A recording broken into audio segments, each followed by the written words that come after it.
18h30 passé d'une minute et c'est avec vous Laure Girard qu'on fait le point sur l'actualité en ce jeudi 14 septembre et à la une évidemment la Sarthe au cœur des JO de Paris 2024. C'est en tout cas l'ambition du comité olympique départemental et sportif qui dépose un dossier en ce sens. Les athlètes locaux sont ravis et à la fête bien sûr comme vous l'imaginez.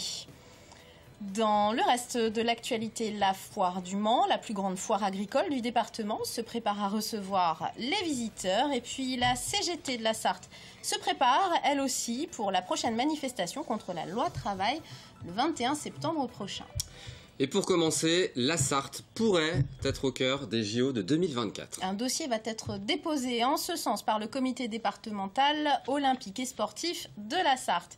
Les athlètes sont eux bien sûr sur la même longueur d'onde. Mathias Hubert, Antoine Roignet. Ils sont trois karatékas du Samouraï 2000 à pouvoir rêver des Jeux Olympiques. Leïla Hurto, espoir du karaté bien connu des Sartois, a toutes ses chances de participer au tournoi. Les Jeux Olympiques, c'est un peu une consécration, parce que pour l'instant, nous, le karaté, on n'avait que les championnats du monde, championnats d'Europe. Et là, du coup, on rentre un peu dans la cour des grands, parce qu'en 2020, on sera au JO pour la première fois, donc au Japon, et juste derrière, à la maison, donc forcément, ça fait plaisir. Un podium au JO, c'est plus important qu'un titre de champion du monde. Donc y participer, c'est déjà une gloire, mais remporter un podium, là, je pense que nos athlètes sont capables de créer la surprise et d'arriver à se placer sur le podium.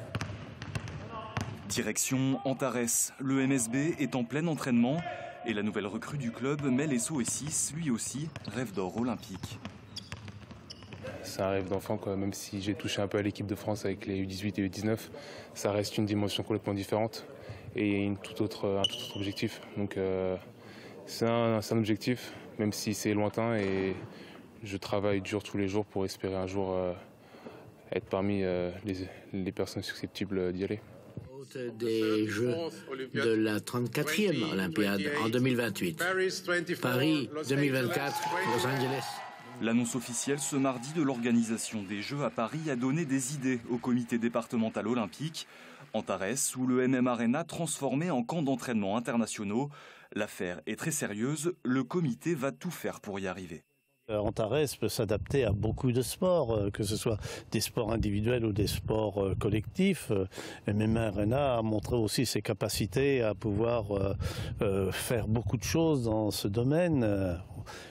Pour l'instant, on déposera un dossier, ça je suis presque persuadé, et on attendra les appels d'offres. On ne sera pas les seuls sur le marché, c'est vrai, parce que c'est quelque chose qui va attirer beaucoup de collectivités locales, territoriales et ainsi de suite. Alors à nous de nous montrer les meilleurs dans nos offres pour attirer les clients, entre guillemets. Le dossier est d'ores et déjà en préparation. Il sera transmis au Comité national olympique très prochainement. En sport mécanique, des nouvelles du CERT Suzuki. Et du Sartois Dominique Mélian, son team manager. Après 2 opérations, sa santé est encore trop fragile pour qu'il se rende personnellement sur le circuit du Castellet ce week-end au Bol d'Or. Mais il veut rassurer, il met tout en œuvre pour être d'attaque aux prochaines 24 heures. Tout comme l'équipe sartoise qui va rôder les motos du CERT ce week-end.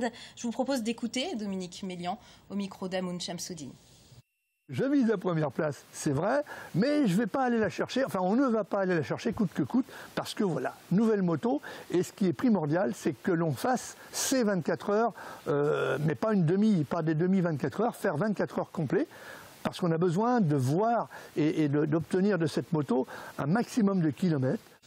Et à présent, on parle de la 81e édition de la Foire du Mans qui a ouvert ses portes ce jeudi. Et parmi les animations proposées, une exposition sur les coulisses du cinéma. À quoi ressemble un studio hollywoodien, comment marchent les effets spéciaux et le fameux fond vert que vous pouvez voir sur ces images. C'est l'une des animations qui a déjà attiré les curieux ce jeudi lors de l'ouverture. Explication avec l'animateur du stand, on l'écoute. Il y a des décors de plage, des décors dans l'espace. On retrouve aussi des politiciens un peu anciens. On invite les personnes à venir soit apparaître ou disparaître à l'image et voir un petit peu comment fonctionne le fond vert. avec une petite prise d'image sur un personnage. Voilà. Et la foire du Mans, c'est aussi la plus grande foire agricole de la Sarthe. Et l'une des plus importantes de France, avec plus de 1000 animaux présentés et son concours toujours très attendu. Exemple sur place avec des éleveurs de Normande aux petits soins avec leur future championne, Michael Texier. À seulement 1 an, elle s'apprête à défiler. C'est que la génisse mousseline fait partie des animaux représentatifs de la race normande. Et déjà la race normande, on peut voir que elle a des belles taches, on va dire. Elle a une belle robe et puis elle a des bons aplombs, une bonne ligne de dos, des bonnes attitudes aussi à la race. Témoin du talent des éleveurs et des prouesses génétiques, Noctule, 1 mois seulement, accompagnera Mousseline samedi lors du concours agricole.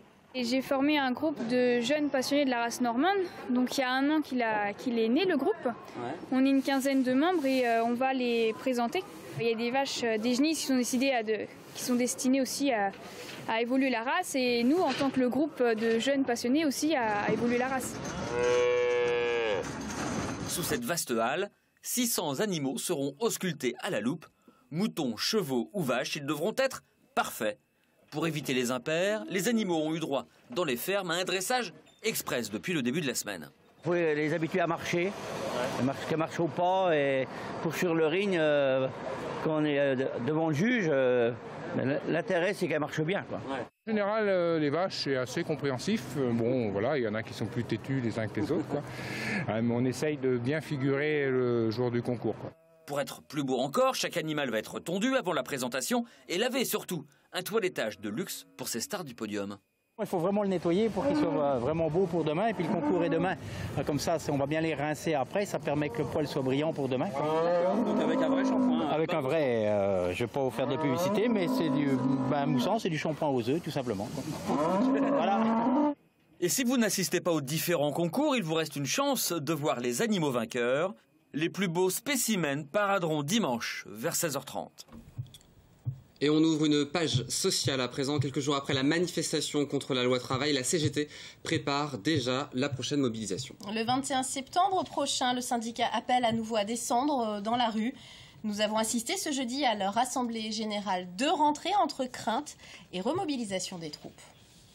Et sans délégués syndicaux dans les syndicats, je ne sais pas comment on peut fonctionner. Parce que c'est l'animation du syndicat et c'est les informations qu'on a à l'extérieur qu'on rentre à l'intérieur. Donc voilà. Donc ça veut bien dire que le syndicat va se retrouver encore plus tout seul qu'avant. Voilà. Comment susciter des vocations et recruter de nouveaux militants parmi les syndicats, alors que la loi travail proposée par le gouvernement prévoit une fusion des institutions représentatives dans les entreprises? Une question au cœur des débats ce jeudi en Assemblée générale de la CGT en Sarthe. D'une part, ça vise à professionnaliser les représentants syndicaux et faire en sorte qu'ils n'aillent plus au débat et à la rencontre avec les salariés.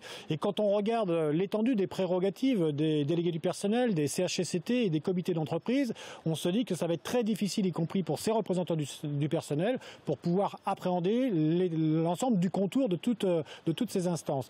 Et puis ça va se traduire, mais on sait que c'est la volonté du gouvernement, par moins de représentants du personnel. Lundi 12 septembre, ils étaient plus de 3000 dans les rues du Mans, à l'appel de la CGT, suivis dans le département des autres syndicats. Mais aujourd'hui, en AG, moins de militants qu'attendus et une crainte quant à la participation à la prochaine manifestation. On sait que ça va être difficile, on ne va pas se raconter d'histoire. 2 journées de mobilisation, de grève et de manifestation à 1 semaine d'intervalle, c'est toujours difficile compte tenu des problèmes de pouvoir d'achat que rencontrent les salariés. Dans le même temps, lors de cette assemblée générale dans laquelle nous sommes aujourd'hui, eh bien, les militants ont fait preuve de détermination. Prochaine grève, le 21 septembre, jour de présentation des ordonnances de la loi travail en Conseil des ministres. Et on finit ce journal avec une fin heureuse, Laure. Oui, nous vous en parlions la semaine dernière. Ces réfugiés soudanais que vous allez voir sur ces images ont commencé la cueillette des pommes à Chenu, dans le sud Sarthe, ce jeudi matin. Un travail saisonnier qui ne leur était pas permis d'envisager sans moyens de transport.